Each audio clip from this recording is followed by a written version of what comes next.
ನಂಬಿದವರಿಗೆ ತನ್ನ ತೆತ್ತಿಗನೆಂಬ ಬಿರುದನು ಮೆರೆದು, ನಂಬಿದವರಿಗೆ ತನ್ನ ತೆತ್ತಿಗನೆಂಬ ಬಿರುದನು ಮೆರೆದು, ಭಕ್ತ ಕುಟುಂಬಿ ಸಾರಥಿಯಾದನು, ಒಲಿದರ್ಜುನಗೆ ಮುರವೈರಿ. ನಂಬಿದವರಿಗೆ ತನ್ನ ತೆತ್ತಿಗನೆಂಬ ಬಿರುದನು ಮೆರೆದು, ಭಕ್ತ ಕುಟುಂಬಿ ಸಾರಥಿಯಾದನು, ಭಕ್ತ ಕುಟುಂಬಿ ಸಾರಥಿಯಾದನು, ಒಲಿದರ್ಜುನಗೆ ಮುರವೈರಿ. ನಂಬಿದವರಿಗೆ ತನ್ನನ್ನೇ ತೆರೆತೇನೆ ಅಂತ ಬಿರುದು ಬರೆದಿರ್ತಕ್ಕ ಪರಮಾತ್ಮ, ಭಕ್ತರೇ ತನ್ನ ಕುಟುಂಬ ಎಂಬ ಎಂದು ಭಾವಿಸಿರ್ತಕ್ಕ ಪರಮಾತ್ಮ ಪ್ರೀತಿಯಿಂದ ಅರ್ಜುನನಿಗೆ ಸಾರಥಿಯಾದ ಅಂತ ಇಲ್ಲಿ ಒಲಿದು ಅನ್ನೋ ಪದ ಹಾಕಿದ್ದಾನೆ. ಬಲಾತ್ಕಾರ ಇಲ್ಲ, ಸಂತೋಷದಿಂದ ಆಗಲಪ್ಪ ನಿನಗೆ ಸಾರಥಿ ಆಗ್ತೇನೆ ಅಂತ ಹೇಳಿ ಸಾರಥ್ಯವನ್ನು ವಹಿಸಿಕೊಂಡ ಅಂತ. ಈ ಸಾರಥಿ ಅಂತನ್ನೋದು ಸಂಸ್ಕೃತದ ಪದ. ಇದು ಸ್ವಲ್ಪ ವಿವರಣೆ ಮಾಡಿದರೆ ಅವನು ಸಿದ್ಧ ಆಗಿದೆಯೇನೋ, ರಥ ಸಿದ್ಧವಾಯ್ತೇನೋ, ಕುದುರೆಗೆ ನೀರು ಕುಡಿಸಿದೆಯೇನೋ ಅಂತ ಕೇಳಬೇಕು. ಕುಡಿಸಿದ್ದೇನೆ ಸ್ವಾಮಿ, ಕಟ್ಟಿದ್ದೇನೆ ರಥಕ್ಕೆ ಅಂತ.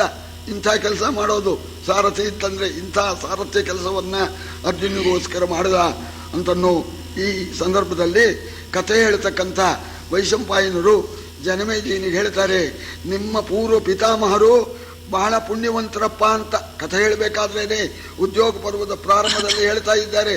ನಿಮ್ಮ ಪಾಂಡವರು, ನಿಮ್ಮ ಪೂರ್ವ ಪಿತಾಮಹರು ಧನ್ಯರು ಕಣಪ್ಪ, ಅವರ ಯೋಗ್ಯತೆ ಯಾರಿಗೂ ಇಲ್ಲ. ಯಾಕೆ ಅಂತಂದ್ರೆ, ಕೇಳು ಜನಮೇಜಯ ಧರಿತ್ರೀಪಾಲ ಕುಂತೀತನಯರ ಉನ್ನತ ದೇಳಿಗೆಯನೇನೆಂಬೆನೈ ಕಾರುಣ್ಯ ಸಿಂಧುವಲ ಶ್ರೀಲತಾಂಗಿಯ ರಮಣನು, ಕಾರುಣ್ಯ ಸಿಂಧುವಲ ಶ್ರೀಲತಾಂಗಿಯ ರಮಣನು,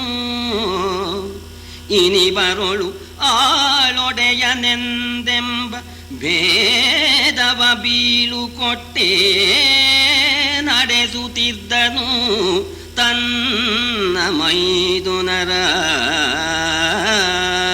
ಪಾಂಡವರ ಭಾಗ್ಯವನ್ನ, ಅವರ ಐಶ್ವರ್ಯವನ್ನ ಏನು ಹೇಳೋಣ ಅಂತ. ಸಾಮಾನ್ಯವಾಗಿ ಒಬ್ಬ ಸಾಹುಕಾರರು ನಮಗೆ ಬೇಕಾದವರಾಗಿದ್ರೆ ನಮಗೆ ಎಷ್ಟೋ ಜಂಬ ಬಂದ್ಬಿಡುತ್ತೆ. ಏನೇ ಇದ್ರು ನಮ್ಮ ಸಾಹುಕಾರ ಇದ್ದಾರೆ, ಬಿಟ್ಕೊಡೋದಿಲ್ಲ ಅಂತ. ಇದು ಸಾಮಾನ್ಯ ಸಾಹುಕಾರನಲ್ಲ ಇವ. ಶ್ರೀಲತಾಂಗಿಯ ರಮಣ, ಲಕ್ಷ್ಮೀದೇವಿಯ ರಮಣ. ಅವನು ಆ ಪಾಂಡವರ ವಿಷಯದಲ್ಲಿ ಕರುಣಾ ಸಮುದ್ರನಾಗಿರ್ತಕ್ಕ ಪರಮಾತ್ಮ ಆಳು ಅರಸ ಎಂಬತಕ್ಕ ಭೇದವೇ ಇಲ್ಲದಂತೇನೆ ನಡೆಸ್ಕೊಳ್ತಾ ಇದ್ದ ಅಂತ. ನೋಡಿದವರಿಗೆ ಆಳು ಯಾರೋ ಅರಸರು ಯಾರೋ ಗೊತ್ತಾಗೋ ಹಾಗೆ ಇಲ್ಲ ಅಂತ. ಪಾಂಡವರು ಆಳೋ ಪರಮಾತ್ಮನೇ ಆಳೋ, ಪಾಂಡವರು ಅರಸರೋ ಪರಮಾತ್ಮ ಅರಸರೋ ಅನ್ನೋದು ಭೇದ ಗೊತ್ತಾಗದ ಹಾಗೆ ಆ ಪಾಂಡವರಲ್ಲಿ ಅಷ್ಟು ಹೊಂದಿಕೆಯಾಗಿ ನಡ್ಕೊಳ್ತಾ ಇದ್ದ. ಅಂತಹ ಲಕ್ಷ್ಮೀಪತಿಯ ಪರಮ ಕಾರುಣ್ಯ ನಿಮ್ಮ ಪಿತಾಮಹರಿಗೆ ಇರೋಣದರಿಂದ ಅವರ ಭಾಗ್ಯವನ್ನ ನಾನು ಏನು ಹೇಳಲಿ ಅಂತ ಹೇಳಿ ಅದನ್ನೇನೆ ವಿವರವಾಗಿ ಪುನಃ ವೈಶಂಪಾಯನರು ಹೇಳ್ತಾ ಇದ್ದಾರೆ. ಹೋಲಿಕೆಗೆ ಬಾಯಿ ಬಿಡುವ ವೇದದ ತಾಳಿಗೆಗಳೊಣಗಿದವು, ಘನತೆಯ ಮೇಲೆ ತನ್ನದು ಘನತೆ ಎಂಬುದನ್ನು ಅತ್ತ ಬೇರಿರಿಸಿ ಕಾಲಿಗೆರಗುವನು, ಆಯುಧಿಷ್ಠಿರನ ಕಾಲಿಗೆರಗುವನು, ಆಯುಧಿಷ್ಠಿರನೇಳಲೊಡನೇಳುವನು, ಕೃಷ್ಣನ ಲೀಲೆಯನುಪಮವೆಂದು ವೈಶಂಪಾಯ ಮುನಿ ನುಡಿದ. ಯಾವ ಪರಮಾತ್ಮನ ಸ್ವರೂಪ ಹೀಗಿದೆ ಅಂತ ಹೇಳೋದಕ್ಕೆ ಹೊರಟಿರ್ತಕ್ಕ ಅನಂತ ಕೋಟಿ ಆ ವೇದಗಳ ನಾಲಿಗೆ ಬತ್ತೋಯ್ತಂತೆ, ಹೇಳೋದಕ್ಕೆ ಸಾಧ್ಯವಾಗಲಿಲ್ವಂತೆ. ಅಂಥ ಮಹಾಮಹಿಮ ಪಾಂಡವರ ಸಮೀಪಕ್ಕೆ ಬರೋ ಕಾಲಕ್ಕೆ ಅದನ್ನೆಲ್ಲ ಮನೆಯಲ್ಲೇ ಬಿಟ್ಬಿಡೋನಂತೆ, ದ್ವಾರಕೆಯಲ್ಲೇ ಬಿಟ್ಬಿಟ್ಟು ಅಂಥ ತನ್ನ ಮಹಾಮಹಿಮೆಯನ್ನ ಬಿಟ್ಬಿಟ್ಟು ಪಾಂಡವರ ಸಮೀಪಕ್ಕೆ ಬರೋನಂತೆ. ಧರ್ಮರಾಜ ಬಂದ ಕೂಡ್ಲೇನೆ ಹಿರಿಯರಿಗೆ ನಮಸ್ಕಾರ ಮಾಡಬೇಕು ಅಂತ ಕಾಲಿಗೆ ಎರಗುವನು ಆ ಯುಧಿಷ್ಠಿರನ. ಧರ್ಮರಾಜನ ಕಾಲಿಗೆ ನಮಸ್ಕಾರ ಮಾಡಿ ಆಶೀರ್ವಾದ ಪಡ್ಕೊಂಡು ಮುಂದಿನ ಕೆಲಸ. ಧರ್ಮರಾಜ ಎದ್ರೆ ತಾನು ಹೇಳ್ತಾ ಇದ್ದಾನಂತೆ. ಈ ಕೃಷ್ಣನ ಲೀಲೆ ಇದನ್ನ ವರ್ಣನೆ ಮಾಡೋದಕ್ಕೇನೆ ಸಾಧ್ಯವಿಲ್ಲ ಅಂತ ಹೇಳಿ ವೈಶಂಪಾಯತರು ಹೇಳ್ತಾ ಇದ್ದಾರೆ. ಅಂತಹ ಪರಮಾತ್ಮನ ಸಂಪೂರ್ಣವಾಗಿರ್ತಕ್ಕಂತಹ ಕರುಣೆ ಪಾಂಡವರಿಗೆ ಇದೆ. ಪಾಂಡವರ ವೈಭವನ್ನ ಎಷ್ಟು ತಾನೇ ವರ್ಣನೆ ಮಾಡಲಿ. ಒಂದು ದಿನ ಒಡ್ಡೋಲಗ ಕೈ ತಂದನು ಅಖಿಲಾವನಿಯ ರಾಯರ ಮಂದಿಯಲಿ ಮುರವೈರಿ ನುಡಿದನು ರಾಜಮಂತ್ರವನು. ಹಿಂದೆ ಜೂಜಿನ ವಿಲಗದಲ್ಲಿ ಮನನೊಂದರಿವರಡವಿಯಲಿ ಹಿಂದೆ ಜೂಜಿನ ವಿಲಗದಲ್ಲಿ ಮನನೊಂದರಿವರಡವಿಯಲಿ ಧರೆಗಿನ್ನೆಂದು ಸೇರುವರು ಏನು ಕದನು ಈ ಪಾಂಡುತನಯರಿಗೆ. ಈ ಉತ್ತರ ಕಲ್ಯಾಣ ನಡೆದಾಗ ಪಾಂಡವರು ಸಂತೋಷದಿಂದ ಮನಸ್ಸಿನಲ್ಲಿ ಪರಮಾತ್ಮನ ಧ್ಯಾನ ಮಾಡಿದರು. ರಾಜ್ಯವನ್ನ ಒತ್ತೆ ಇಟ್ಟು ಸತ್ಯವನ್ನ ಕಾಪಾಡಿಕೊಂಡಿದ್ದೇವೆ, ಮುಂದಿಂದು ಭಗವಂತ ನೀನು ಹೇಗೆ ಮಾಡ್ತೀಯೋ ಹಾಗೆ ಅಂತ ಮನಸ್ಸಿನಲ್ಲಿ ಪರಮಾತ್ಮನ ಧ್ಯಾನ ಮಾಡಿದ್ರು ಅಂತ. ಅದು ಪರಮಾತ್ಮನಿಗೆ ಗೊತ್ತಾಯ್ತು. ಮುಂದಿನ ಕ್ರಮವನ್ನ ಏರ್ಪಡಿಸ್ಬೇಕು ಅಂತ ಹೇಳಿ ಈ ಉತ್ತರ ಕಲ್ಯಾಣ ನಡೆದು ಪಾಂಡವರ ಬಂಧುಗಳೆಲ್ಲ ಸಭೆಯಲ್ಲಿ ಕೂತಿದ್ದಾರೆ. ಅಂಥ ಸಭೆಗೆ ಕೃಷ್ಣ ಪರಮಾತ್ಮ ಬಂದಿದ್ದಾನೆ. ಎಲ್ಲರೂ ಪರಮಾತ್ಮನ ಸ್ವಾಗತ ಮಾಡಿದ್ದಾರೆ. ಪರಮಾತ್ಮ ಕೂತ್ಕೊಂಡು ತಾನು ಪೀಠಿಗೆಯಾಗಿ ಹೇಳ್ತಾ ಇದ್ದಾನೆ, ನಾವೆಲ್ಲ ಪಾಂಡವರ ಹಿತಚಿಂತಕರು, ನೀವೆಲ್ಲ ಸೇರಿದ್ದೀರಿ. ದ್ರುಪದ ಮಹಾರಾಜ, ವಿರಾಟ, ಇನ್ನೂ ಅನೇಕ ಪಾಂಡವರ ಬಂಧುಗಳೆಲ್ಲ ಸೇರಿದ್ದಾರೆ. ಅವರ ಮುಂದೆ ಪರಮಾತ್ಮ ಮಾತಿಗೆ ಪ್ರಾರಂಭ ಮಾಡಿದ. ಮದುವೆ ಏನೋ ನೆರವೇರಿತು, ನಾವೆಲ್ಲ ಸೇರಿದ್ದೇವೆ. ಪಾಂಡವರು ಜೂಜಾಡಿ ಸೋತು ಬಿಟ್ಟು ಕಾಡಿನಲ್ಲಿ ಬಹಳ ಕಷ್ಟಗಳನ್ನ ಅನುಭವಿಸಿದ್ದಾರೆ. ಅಜ್ಞಾತವಾಸದಲ್ಲನಕ ಪರಸೇವೆ ಮಾಡಿ ಬಹಳ ದುಃಖಪಟ್ಟಿದ್ದಾರೆ. ಈಗ ಅಜ್ಞಾತವಾಸವನ್ನು ಕೂಡ ಪೂರೈಸಿಕೊಂಡು ಬಂದಿದ್ದಾರೆ. ಮುಂದೆ ಅವರೇನು ಮಾಡಬೇಕು? ಅವರು ಹೀಗೆ ಇರಬೇಕೇ? ಅವರು ರಾಜರಾಗಬೇಕೇ? ಅದಕ್ಕಾಗಿ ನೀವೇನು ಯೋಚನೆ ಮಾಡ್ತಾ ಇದ್ದೀರಿ ಅಂತ ಆ ಪಾಂಡವರ ಬಂಧುಗಳ ಮೇಲೆ ಭಾರ ಹಾಕಿದ. ನೀವೆಲ್ಲ ಸೇರಿದ್ದೀರಿ, ನಮ್ಮ ಪಾಂಡವರ ಬಂಧುಗಳು, ಇವರು ಹೀಗೆ ಇರಬೇಕೆ, ಮುಂದೆ ರಾಜರಾಗಬೇಕೆ, ಅದಕ್ಕಾಗಿ ನೀವೇನು ಪ್ರಯತ್ನ ಮಾಡ್ತಾ ಇದ್ದೀರಿ, ಏನು ಪ್ರಯತ್ನ ಮಾಡ್ತೀರಿ ಅಂತ ಪರಮಾತ್ಮ ಪೀಠಿಕೆ ಹಾಕಿದ. ಪೀಠಿಕೆ ಹಾಕಿದಾಗ ಅಲ್ಲಿ ದ್ರುಪದ ಮಹಾರಾಜ ಪಾಂಡವರಿಗೆ ಹೆಣ್ಣು ಕೊಟ್ಟೋನು, ಹೆಣ್ಣು ಕೊಟ್ಟ್ಯೋ ಬೆನ್ನು ಕೊಟ್ಟ್ಯೋ ಅಂತ ಹೇಳ್ತಾರೆ. ಅವರಿಗೆ ಪರಮಾತ್ಮ ಈ ಮಾತಂದಾಗ ದ್ರುಪದ ಮಹಾರಾಜನಿಗೆ ಬಹಳ ಸಂತೋಷವಾಗಿ ಪರಮಾತ್ಮ ಪಾಂಡವರಿಗೆ ರಾಜ್ಯವನ್ನ ಉಂಟು ಮಾಡಿ ಕೊಡ್ತಾನೆ ಎನ್ನುವ ಸಂತೋಷದಿಂದ ದ್ರುಪದ ಮಹಾರಾಜ ಹೇಳ್ತಾ ಇದ್ದಾನೆ, ದೇವನೀನೇ ಬಲ್ಲೆ ನಿಂಬಯ ಭಾವನ್ ಈ ಧರ್ಮಜನ ಬಹುಮಾನವಮಾನದ ಹೊರಿಗೆ ನಿನ್ನದು ಹರಣ ಭರಣವನು ನೀವು ಬಲ್ಲಿರಿ ದೇವಾ ನಿಂಬಯ ಭಾವನು ಈ ಧರ್ಮಜನ ಬಹುಮಾನವಮಾನದ ಹೊರಿಗೆ ನಿನ್ನದು ಹರಣ ಭರಣವನು ನೀವು ಬಲ್ಲಿರಿ ಕಾಲಲೊದೆದುದನು ಓವಿ ತಲೆಯಲಿ ಕೊತ್ತು ನಡೆಸುವಡೆ ಆವು ಬಲ್ಲೆವು ಜೀಯ ನೀವು ಕಾಲಲೊದೆದುದನು ಓವಿ ತಲೆಯಲಿ ಕೊತ್ತು ನಡೆಸುವಡೆ ಆವು ಬಲ್ಲೆವು ಜೀಯ ಎಂದನು ದ್ರುಪದ ಭೂಪಾಲ. ಪಾಂಡವರ ಏಳಿಗೆಯ ಭಾರವನ್ನ ಪಾಂಡವರ ಬಂಧುಗಳ ಮೇಲೆ ಹಾಕಿದ್ದಾನೆ ಕೃಷ್ಣ. ಆಗ ದ್ರುಪದ ಮಹಾರಾಜ ಅಂದ, ಭಾರ ನಮ್ಮ ಮೇಲೆ ನೀನು ಹಾಕಕೂಡದು, ಹಾಕಬಾರದು, ಈ ಭಾರ ನಿಂದು ಅಂತ. ದೇವ ನೀನೇ ಬಲ್ಲೆ, ನಿನಗೆ ಗೊತ್ತು ಏನು ಮಾಡಬೇಕು, ಪಾಂಡವರ ಏಳಿಗೆ ಆಗ್ಬೇಕಾದ್ರೆ ಏನು ಮಾಡಬೇಕು ಎಂಬತಕ್ಕಂಥದ್ದನ್ನ ನೀನೇ ಬಲ್ಲೆ. ಧರ್ಮರಾಜ ನಿನ್ನ ಭಾವ ಮಹಾಧರ್ಮಿಷ್ಠ, ಅವನ ಮಾನ ಅಪಮಾನ ನಿನಗೆ ಸಂಬಂಧಪಟ್ಟಿದ್ದು. ಅಂದ್ರೆ ನಮಗೆ ಸಂಬಂಧಪಟ್ಟಿದ್ದಲ್ಲ ಅಂತಲ್ಲ, ನಾವು ಇರ್ತೇವೆ. ನಾವು ಭಾರ ಹೊತ್ಕೊಂಡು ಕೆಲಸ ಮಾಡತಕ್ಕಂಥವರಲ್ಲ. ಜವಾಬ್ದಾರಿ ನೀನು ವಹಿಸ್ಕೋಬೇಕು, ಭಾರ ನೀನು ವಹಿಸ್ಕೋಬೇಕು. ಹರಣ ಭರಣ ಅಂತ. ಭರಣ ಅಂದ್ರೆ ಕಾಪಾಡೋದು, ಹರಣ ಅಂದ್ರೆ ನಾಶ ಮಾಡೋದು. ಎರಡೂ ನಿನ್ನ ಕೈಯಲ್ಲಿದೆ. ಪಾಂಡವರನ್ನ ಕಾಪಾಡೋದಾಗಲಿ ನಾಶ ಮಾಡೋದಾಗಲಿ ಆ ಭಾರ ನಿನಗೆ ಸೇರಿರ್ತಕ್ಕಂಥದ್ದು. ಆದರೆ ನಾವು ಉದಾಸೀನ ಮಾಡೋದಿಲ್ಲ. ನೀನು ಭಾರವನ್ನ ವಹಿಸಿಕೊಂಡು ನೀನು ಕಾಲಿನಲ್ಲಿ ತೋರಿಸಿರ್ತಕ್ಕಂಥದ್ದನ್ನ ತಲೆಯಲ್ಲಿ ಹೊತ್ಕೊಂಡು ನಾವು ನಡೆಸೋದಕ್ಕೆ ಸಿದ್ಧರಾಗಿದ್ದೇವೆ ಅಂತ. ಅಂದ್ರೆ ಭಾರ ನೀನು ಹೊತ್ಕೋಬೇಕು, ಹೀಗೆ ಮಾಡಿ ಅಂತ ಕಾಲಿನಲ್ಲಿ ನೀನು ತೋರಿಸು, ಹೀಗೆ ಮಾಡಿ ಅಂತ. ತಲೆಯಲ್ಲಿ ಹೊತ್ತು ನಡೆಸ್ತೇವೆ. ಮುಂದೆ ಏನು ಮಾಡಬೇಕು ಅನ್ನೋದನ್ನ ನೀನೇ ಹೇಳಬೇಕು, ನೀನೇ ಭಾರ ವಹಿಸ್ಕೋಬೇಕು ಅಂತ ದ್ರುಪದ ಮಹಾರಾಜ ಕೃಷ್ಣನ ಮೇಲೆ ಭಾರ ಹಾಕಿಯಾನೆ. ಆಗ ಕೃಷ್ಣ ಇಂತಹ ಸಂದರ್ಭಗಳಲ್ಲಿ ಯಾವ ರೀತಿ ನಡೆಸಬೇಕು, ಇದು ಲೌಕಿಕವಾಗಿಯೂ ಕೂಡ ಪರಮಾತ್ಮನಿಗೆ ಎಲ್ಲ ಗೊತ್ತು, ಸೂಚಿಸ್ತಾ ಇದ್ದಾನೆ. ಕಳುಹುವುದು ಶಿಷ್ಟರನು